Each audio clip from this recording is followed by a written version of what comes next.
Hello friends, स्वागत करती हूँ आप सभी का सितंबर शिल्पी होम साइंस क्लासेस में। फ्रेंड्स, अगर आपने मेरे चैनल को सब्सक्राइब नहीं किया है तो चैनल को सब्सक्राइब कर लें, जिससे आपको मेरी लाइव क्लास की नोटिफिकेशन मिल जाएगी और आप मेरी लाइव क्लास अटेंड कर सकते हैं। फ्रेंड्स, मैं आपको बताना चाहती हूँ कि अगर आप TGT, PGT, army public school का DSSB का पेपर देने जा रहे हो तो मैं आपको बताना चाहती हूँ कि इसमें आपके 1-2 नंबर की पट्टियों से क्वेश्चन आ जाते हैं। आप प्रीवियस ईयर पेपर उठा के देखिएगा तो आपको पट्टियों के क्वेश्चन 1-2 मिल जाएंगे। तो फ्रेंड, इससे पहले मैंने पट्टियों के 2 पार्ट अपलोड कर दिए हैं। अगर आपने नहीं देखा है तो प्लेलिस्ट में जाइए, आराम से देख लीजिए। आज ये इसका तीसरा पार्ट है और आज की क्लास में हम लोग पढ़ेंगे पट्टी बांधने के समान नियम और लंबी व चक्राकार पट्टियाँ। तो चलिए फ्रेंड्स, शुरू करते हैं आज की क्लास। तो पट्टी बांधने के समान नियम। तो प्राथमिक चिकित्सक को पट्टी बांधते समय कुछ बातों का ध्यान रखना चाहिए। वो कौन सी बातें हैं, देख लेते हैं। सबसे पहले इस बात का ध्यान रखना चाहिए कि पट्टी कैसे बांधनी है, पूरी पट्टी, चौड़ी पट्टी, पतली पट्टी। उसी के अनुसार पट्टियों में मोड़ देना चाहिए।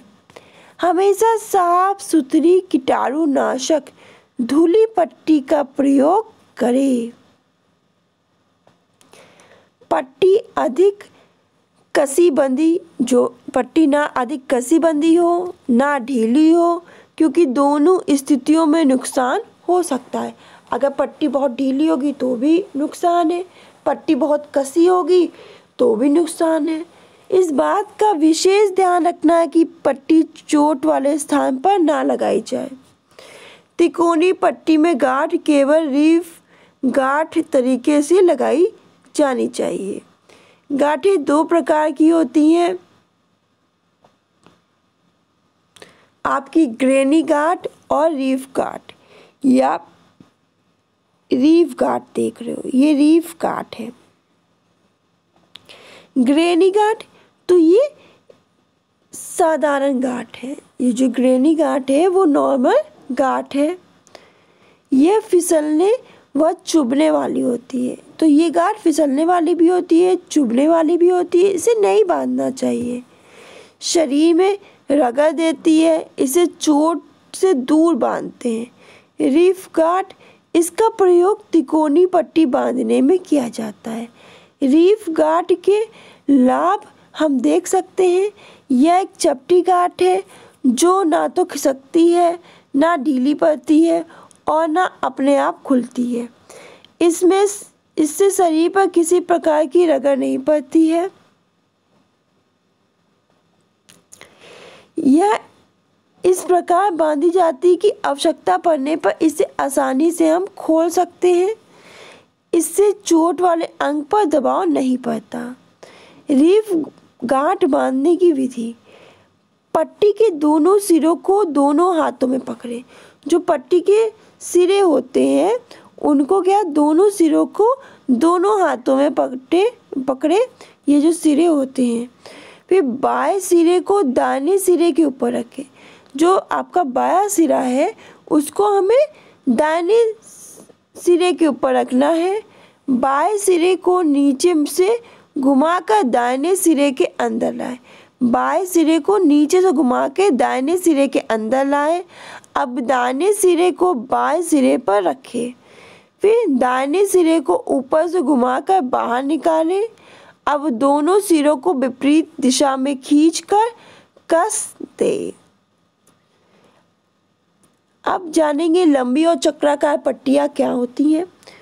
तो चोट लग जाने पर या घाव हो जाने पर दवाइयों को रोकने और घाव को ढकने के लिए जिन पट्टियों का हम प्रयोग करते हैं उसे हम लंबी पट्टी कहते हैं।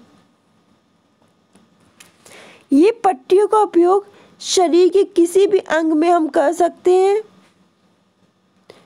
ये पट्टियाँ जालीदार कपड़ों की बनी होती हैं, इसे गॉज कहते हैं।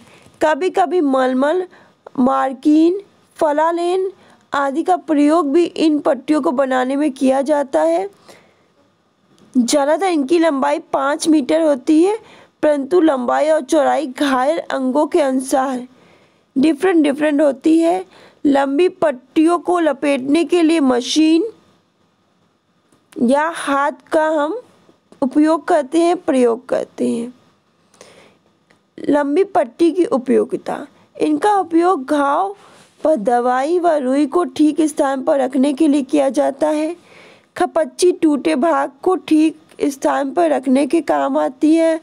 घाव पर उचित दबाव डालने के लिए, सूजन कम करने के लिए, रक्त स्राव को रोकने के लिए यानी रक्त बहने को रोकने के लिए, रक्त बहाव की दिशा बदलने के लिए तो हम लंबी पट्टी का प्रयोग करते हैं। लंबी पट्टी प्रयोग करने के नियम क्या हैं? सबसे पहले हमें इस बात को जांच लेना है कि पट्टी अच्छी तरह कसकर लपेटी गई है। पट्टी की लंबाई व चौड़ाई घायल अंग के नाप के अनुसार हो। पट्टी का बाहरी भाग सबसे पहले त्वचा के संपर्क में आना चाहिए। फिर अधिकांशतः इन पट्टियों को ऊपर की ओर भीतरी भाग से बाहरी भाग की ओर बांधना चाहिए, परंतु कुछ अंग जैसे पेट पर यह पट्टी ऊपर से नीचे की ओर बांधनी चाहिए। पट्टी को बांधते समय इस बात की सावधानी रखें कि प्रत्येक चक्कर पहले चक्कर की लगभग 2/3 पट्टी की सतह को ढक ले। पट्टी को बहुत ज़्यादा कस के नहीं बांधना चाहिए।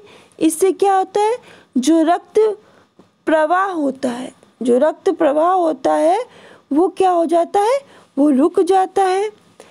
पट्टी ढीली भी नहीं बांधनी चाहिए। आप सोचो जो पट्टी है उसे हम एकदम से ढीली ढाली बांध दें तो ये भी नहीं करना चाहिए। यदि पट्टी पर हाथ फेर कर देखने से हमें ये ज्ञात हो जाए कि पट्टी मुड़ रही है तो समझना चाहिए कि पट्टी ढीली बांधी गई है। अगर पट्टी आप देख रहे हो मुड़ रही है तो आप समझ लो कि जो पट्टी है वो ढीली बांधी गई है। अंत में पूरी पट्टी बांधने के पश्चात आप सिरों पर सिफ्टी पिन लगा दें।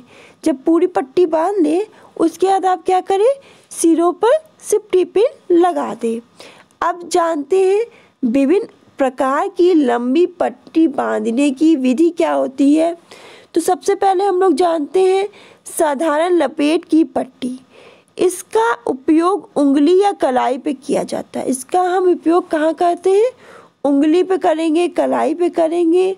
ये पट्टी घायल अंग पर गोलाकार रूप से लपेटी जाती है। इसका उपयोग उन्हीं अंगों पर किया जाता है जो समान गोलाई के हो, जैसे उंगलियां, कलाई, ऊपरी बाहु। अंग्रेजी के 8 की आकृति के समान ये पट्टी जोड़ों पर या जोड़ों के पास भाग में बांधी जाती है। जोड़ों पर बांधी जाती है पट्टी या जोड़ों के पास के भाग में बांधी जाती है। इसमें पट्टी को एक बार ऊपर एक बार नीचे की ओर ले जाकर घायल अंग के चारों ओर टेढ़े रूप में निकाला जाता है, जिससे 8 की आकृति बनती है, जिसे हम हथेली, तलवे, कोहनी, घुटना आदि में प्रयोग करते हैं। फिर आपकी आती है चक्राकार पट्टी। ये 8 के आकार में परिवर्तन करके बांधी जाती है। जो आपका अंग्रेजी के 8 के आकार के समान जो पट्टी होती है उसमें परिवर्तन करके बांधी जाती है। ये पट्टियाँ शरीर के उन भागों में बांधी जाती हैं जो शरीर के साथ मिलकर समकोण बनाती हैं, जैसे अंगूठा है, कंधा है, कूला है। फिर है अधोमुख चक्राकार पट्टी। ये पट्टी अधोमुख चक्राकार मोड़ों के द्वारा बांधी जाती है। इसमें पट्टी को अंग के प्रत्येक गोलाकार भाग पर नीचे की ओर लपेटा जाता है। इस पट्टी को उस समय काम में लाया जाता है जब अंग की मोटाई एक समान नहीं होती और यह चिट पट्टी भी कहलाती है। याद रखिएगा, ये चिट पट्टी भी कहलाती है। जैसे छाती पर 6 से 8 चिटों वाली पट्टी नाक पर 4 चीटों वाली पट्टी। तो ये थी आपकी विभिन्न प्रकार की लंबी पट्टियाँ बांधने की विधि। लंबी और चक्राकार पट्टियाँ क्या होती हैं और पट्टी बांधने के सामान्य नियम क्या होते हैं। तो फ्रेंड, इसी के साथ ये टॉपिक फिनिश होता है। वीडियो अच्छी लगी, क्लास अच्छी लगे तो लाइक करें, शेयर करें, कमेंट करके अपना फीडबैक ज़रूर दें। नेक्स्ट क्लास में नेक्स्ट टॉपिक के साथ मिलते हैं। आज के लिए बस इतना ही। धन्यवाद।